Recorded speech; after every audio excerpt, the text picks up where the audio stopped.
Fellow Kenyans, on our COVID-19 situation, even of today, in the country we have reported 724 people who have tested positive to the virus today from a sample size of 5,085 just in the last 24 hours. This means our positivity rate today is 14.2%. Our cumulative tests now at 704,605. We have a 1-year-old baby who has been infected, while there is also an 84-year-old man who has been infected. In terms of counties, Nairobi County continues to lead with a huge number of 362. Nakuru, Meru, Busia, Kiambu continue to be the other counties that are also heavily affected, and Kilifi has also recorded another 8 persons today. 248 patients have recovered from the disease, 178 from home-based care programs, and 70 from various hospitals. I want to say also, the story is circulating around in the press, but we are totally overwhelmed by the disease in terms of our bed capacity is actually not true. The measure that people are talking about is because they have overwhelmed the 3 hospitals, Nairobi Hospital, Aga Khan Hospital, perhaps MP Shah as well. Those hospitals usually have very little capacity in terms of the bed capacity for infectious disease cases such as the ones that we have. The main hospitals are going to be the public hospitals. And that is why we have continued, and even today, I continue to urge the county governments to emulate what those who have invested in isolation beds, those who have invested in ICU beds, in HDU beds, to do so very quickly. Because it is very clear, there will be no movement of patients from one county to another on grounds that if it escalates, if the virus continues to hit us in the manner that it is, it means that each county will have to take care of its own patients.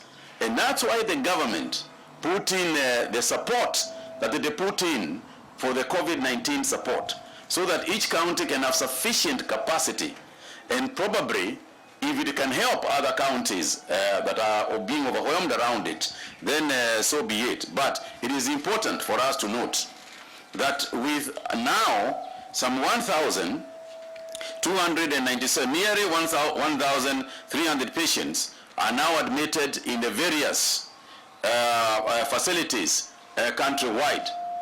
Not to mention that we have some 4,800 people who are now on home-based care. And I have continued to say that it is better for families, discuss this in your home, because it is always somebody else who is getting the disease until it is yourself or somebody that you know in your home.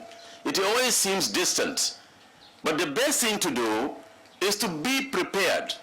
As families, think about it, talk about it in the houses, determine what would happen if one of you became positive and had to stay at home.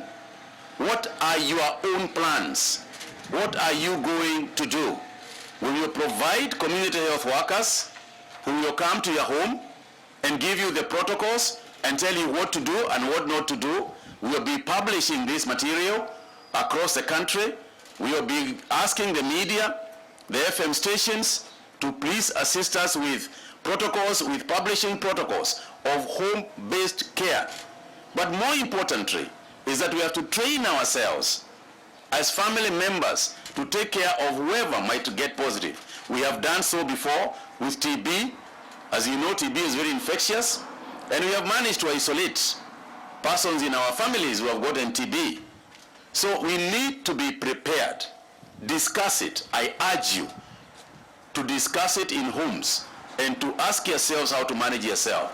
If you live on your own, then you need to discuss with somebody that in the event that you become positive, you might have to stay in your home, but somebody else might have to visit you within the protocols that we have said. So, fellow Kenyans, this is just to say that this disease is with us as a community, and we have to manage it as a community. Expecting that hospitals are going to be able to isolate and keep everybody who is positive in them is simply not going to work. We simply have to think differently. And so I urge the hospitals, those hospitals that do not have oxygen at the moment, ventilatory support, and so on, we need to ensure that we have done so, and we have done so quickly. 54 patients as we speak, 54 patients across the country are intensive care units, 26 of whom are on ventilatory support and 28 are on supplementary oxygen. And it is important, you don't have to have an oxygen plant in every clinic and in every hospital, but you do have to have oxygen, because that is a primary care when one begins to get infected. Another 55 patients are separately on supplementary oxygen, out of whom 45 are in general wards, while 10 are in high dependency unit. That means that 109 persons are now actually in hospitals and well as a result of the disease. I also want to urge our healthcare workers.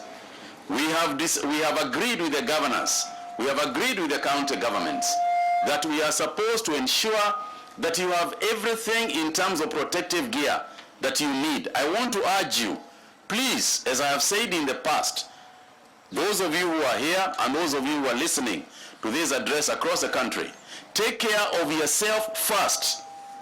You first take care of yourself and ensure that you are safe before you begin to take care of other people. We also agreed when we had the CEC's conference in Mombasa that information regarding fatalities from individual hospitals must be communicated to the national government immediately. We have got too many cases where we are reporting deaths that do not relate to the 24 hours, and yet we are told that we have to report every day. So we want those of you who are managing it at the county level, particularly the CECs, to please communicate with us and tell us how many people you have lost, because Kenyans are saying that they think that there are some people who are not being reported. For instance, today we have lost another 14 patients, 14 people again. So please, let's be careful. But more importantly, hospitals, county governments, please report as soon as we have got suspicion. And the other issue is, yes, we continue to have challenges of reagents, but we are revamping them as soon as we can. From the testing capacity that you have, you can see we are doing our bits to ensure that we have got reagents. But it is a global issue. As Europe becomes worse, will have more challenges in terms of acquisition of reagents, and therefore we can only urge you to be even that much more careful. We are looking for resupplying of PPEs across the hospitals.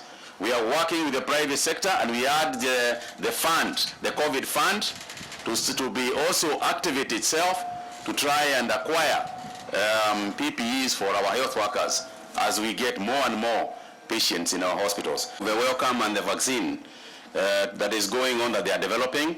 This vaccine is in trials as well. It is being developed by Wellcome Trust as well as our own researchers here in Kilifi County. They have continued to work. They are also in a joint testing, both here and in the UK. And clearly, like most countries, even elsewhere in Europe, there are many trials going on, but we still haven't gotten to a vaccine that we can say is currently what the world is going to use. What we have urged is that whenever and wherever it becomes available, then we are urging, and we have gone through the World Health Organization for this, and indeed we discussed it with the ambassador even this morning, and Italy is of the same opinion, that wherever it is discovered, then it must be available across the world. It must not be held by some people and others are not getting it. Now, on the issue of the 100 that we have lost, I have two things to say. Number one, of course, is to condole the families. It's very painful. And that's why sometimes when you hear people saying, like the governor has just said, that there is no COVID, you really don't know whether to laugh or to cry. What do you tell a person who has just lost a father or a mother that there is no COVID? How do you explain it to them? The doctors are telling you clearly this is what has happened. And as you well know, even some of the people who have said that there is no COVID have eventually themselves, gotten the virus. So first of all, let us be clear. This is not a creation. This is a reality. And you cannot create something across the entire globe. In some of the poorest countries in the world, the richest countries in the world, you cannot create that. So I think it is only fair and right that we take it with the seriousness that it deserves. Secondly, there are COVID-19 protocols, barrier protocols, that have been issued by the Ministry of Health. And there seems to be some looseness in terms of implementation of the COVID-19 barrier protocols.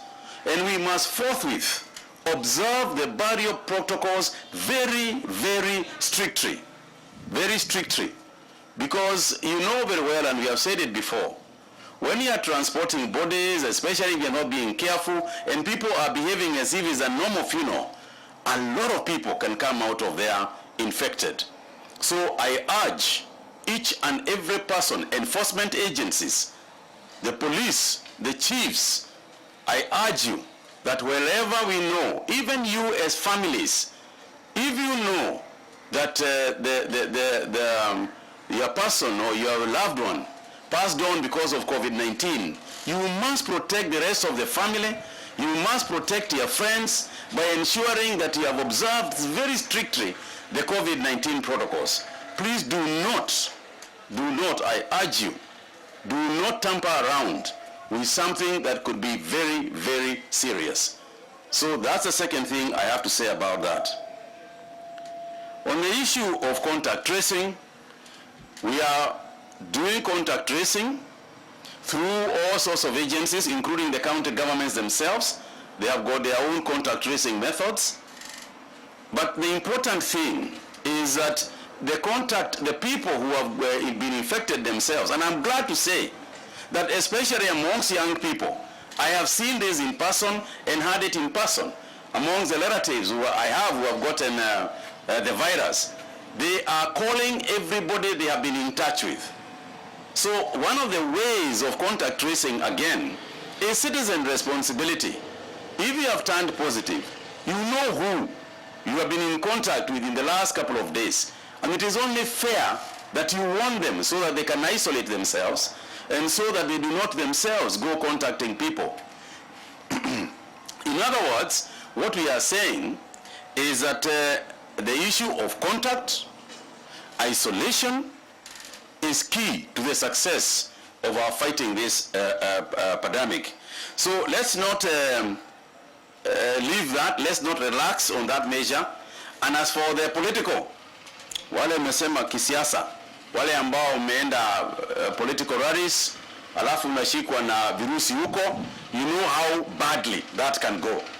You know how seriously that can go. You all know about the Korean situation. That in Korea, there was only one person who went to a church and infected everybody else, and that started the entire Korean experience, where many, many people died. So mine is simply to keep on urging, and no matter how much we think that is frustrating to keep on repeating the same thing. You will remember the story of the hyena and the stone, where the hyena tells the stone, this is the story, and even if you have not heard me, even if you have not moved, you have at least heard me. So we want to urge the political class to please understand that as much as we have got important issues in the country to deal with, we also have a higher issue to deal with, and that is the issue of people's lives. And that is our first and utmost responsibility. So before we make any moves, before we start arranging political rallies, please think about the impact and about how you are going to manage it in view of in view of COVID-19 protocols. Governor, please.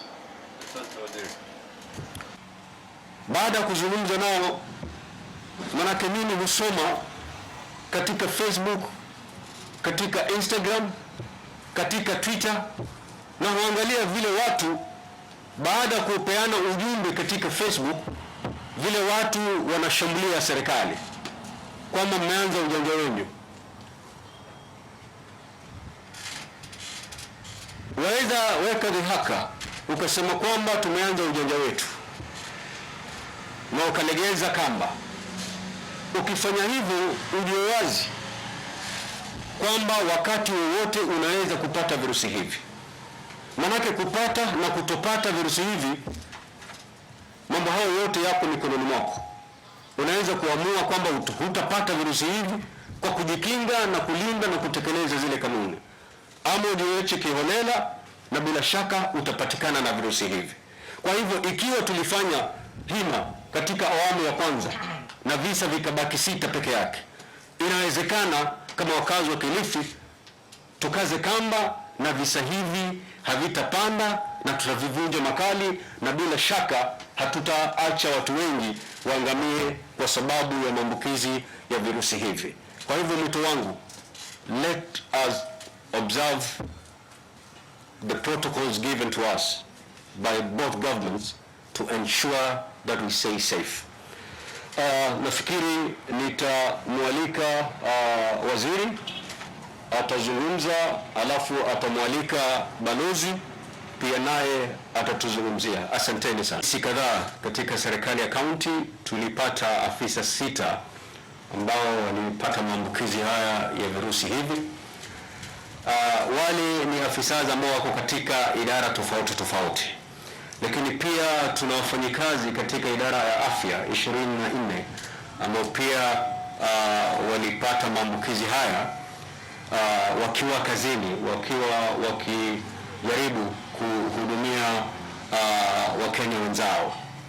Baada ya kupata visa hivi 6, tulichofanya ni ile tunaita contact tracing, kuwauliza watueleze ni watu gani ama ni watu wangapi ambao walitangamana nao kwa karibu, na kwa sasa imefika idadi 73 wamepimwa na hatujapata kisa chengine mbali na vile 6 wale afisa ambao tumepata pale awali. Hata baada ya kupimwa na wamepatikana hawana virusi, hivyo tumewaelekeza waende karantini kwa siku 14. Next 2 weeks because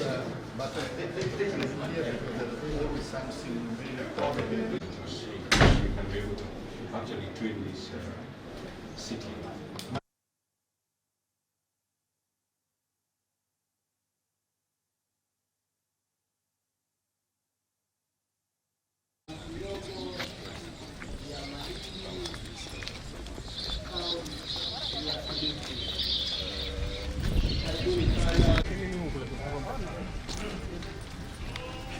Karibuni sana.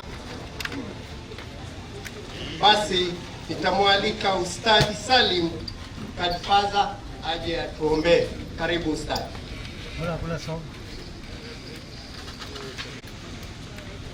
Sifa njema zote ni zako Mwenyezi Mungu, Muumba wa mbingu na ardhi, na utuepushie mbali na janga hili la korona. Mwenyezi Mungu, tunakuomba umpatie waziri wetu wa kitaifa na kushirikiana kuweza kuweka mikakati imara ya kudhibiti nchi hii na wananchi na janga hili la korona na maradhi yote. Muhammadin wa ala alihi wa sahbihi wasallam.